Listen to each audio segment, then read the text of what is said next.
ರಾಜ್ಯ ಬಿಜೆಪಿಯಲ್ಲಿ ಬಣ ಬಡಿದಾಟ ಅನ್ನೋದು ಎಂದೂ ಮುಗಿಯದ ಯುದ್ಧವಾಗಿ ಪರಿಣಮಿಸಿತ್ತು. ಫೈನಲಿ ಈಗ ಕೇಂದ್ರ ಹೈಕಮಾಂಡ್ ಇದಕ್ಕೆಲ್ಲ ಬ್ರೇಕ್ ಹಾಕೋ ನಿಟ್ಟಿನಲ್ಲಿ ಒಂದು ಹೆಜ್ಜೆಯನ್ನ ಇಟ್ಟಿದೆ. 72 ಗಂಟೆಗಳ ಅವಕಾಶ ಕೊಟ್ಟಿದೆ. ಶಿಸ್ತು ಸಮಿತಿಯಿಂದ ನೋಟಿಸ್ ಜಾರಿಯಾಗಿದೆ. ಬಿವೈವಿ ಟೀಮ್ ಜೊತೆಗೆ ಯತ್ನಾಳ್ ಟೀಮ್ನ ಸದಸ್ಯರ ಮೇಲೆ ಶೋಕಾಸ್ ನೋಟಿಸ್ನ ಅಸ್ತ್ರದ ಪ್ರಯೋಗ ಆಗಿದೆ. ಡೀಟೇಲ್ ರಿಪೋರ್ಟ್ ಇದೆ, ನೋಡ್ಕೊಂಡು ಬರೋಣ ಬನ್ನಿ. ರಾಜ್ಯ ಬಿಜೆಪಿಯಲ್ಲಿ ಪದೇ ಪದೇ ಅಶಿಸ್ತು ಪ್ರದರ್ಶನ. ವಿಜಯೇಂದ್ರ ಬಸನಗೌಡ ಯತ್ನಾಳ್ ಟೀಮ್ಗೆ ಹೈಶಾಕ್. 5 ನಾಯಕರಿಗೆ ಶಿಸ್ತು ಸಮಿತಿಯಿಂದ ಶೋಕಾಸ್ ನೋಟಿಸ್. ರಾಜ್ಯ ಬಿಜೆಪಿ ಮನೆಯೊಂದು 3 ಬಾಗಿಲಾಗಿದೆ. ಒಂದು ಕಡೆ ರಾಜ್ಯಾಧ್ಯಕ್ಷ ಬಿವೈ ವಿಜಯೇಂದ್ರ ವಿರುದ್ಧ ಶಾಸಕ ಬಸನಗೌಡ ಪಾಟೀಲ್ ಯತ್ನಾಳ್ ಸಮರ ಸಾರಿದ್ದಾರೆ. ಬಿವೈ ವಿಜಯೇಂದ್ರ ಪರ ನಿಂತಿರುವ ಕೆಲವು ಶಾಸಕರು ಯತ್ನಾಳ್ ಗ್ಯಾಂಗ್ ವಿರುದ್ಧ ವಾಗ್ಯುದ್ಧ ನಡೆಸುತ್ತಿದ್ದಾರೆ. ಮತ್ತೊಂದು ಕಡೆ ಬಿಜೆಪಿಯಲ್ಲೇ ಇದ್ದು ಕಾಂಗ್ರೆಸ್ ಪರ ಬ್ಯಾಟಿಂಗ್ ಮಾಡುತ್ತಿರುವ ಗುಂಪು ಆಕ್ಟಿವ್ ಆಗಿದ್ದು, ಇದರಿಂದ ಬೇಸತ್ತ ಹೈಕಮಾಂಡ್ ಒಂದೇ ಕಲ್ಲಿಗೆ 3 ಹಕ್ಕಿ ಹೊಡೆಯುವ ನಿರ್ಧಾರಕ್ಕೆ ಬಂದಿದೆ.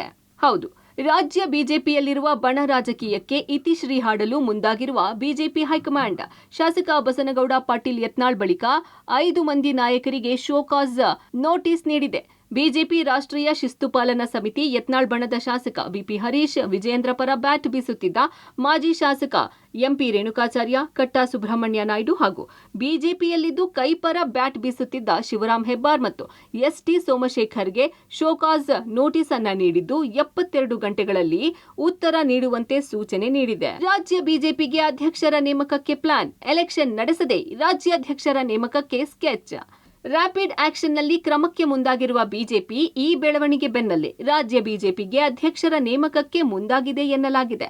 ರಾಜ್ಯಾಧ್ಯಕ್ಷರ ಆಯ್ಕೆಗೂ ಮುನ್ನ ಪಕ್ಷದಲ್ಲಿ ಗುಂಪುಗಾರಿಕೆ ನಡೆಸುತ್ತಿರುವ ಬಣಗಳಿಗೆ ದಂಡಂ ದಶಗುಣಂ ಅಸ್ತ್ರ ಪ್ರಯೋಗಿಸಿದ್ದು, ಹೊಸ ಅಧ್ಯಕ್ಷರ ನೇಮಕದ ಬಳಿಕ ಯಾರು ತುಟಿ ಬಿಚ್ಚದಂತೆ ನೋಡಿಕೊಳ್ಳುವ ತಂತ್ರ ಎನ್ನಲಾಗುತ್ತಿದೆ. ಈ ನಡುವೆ ಪಕ್ಷದ ಮೂಲಗಳಿಂದ ಮಾಹಿತಿ ಸಿಕ್ಕಿದ್ದು, ರಾಜ್ಯಾಧ್ಯಕ್ಷರ ಆಯ್ಕೆಗೆ ಚುನಾವಣೆ ನಡೆಸದೆ ಹೈಕಮಾಂಡ್ ನೇರ ರಾಜ್ಯಾಧ್ಯಕ್ಷರ ನೇಮಕ ಮಾಡಬಹುದು ಎನ್ನಲಾಗುತ್ತಿದೆ.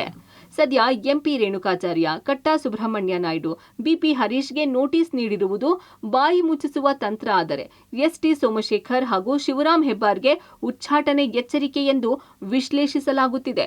ಸದ್ಯ ಅದೇನೇ ಇದ್ದರೂ ಹೈಕಮಾಂಡ್ ನಡೆ ರಾಜ್ಯ ಬಿಜೆಪಿಯಲ್ಲಿ ಸಂಚಲನ ಮೂಡಿಸಿದೆ. ಶಬ್ಬೀರ್ ನಿಡಗುಂದಿ, ಪಬ್ಲಿಕ್ ಟಿವಿ, ನವದೆಹಲಿ.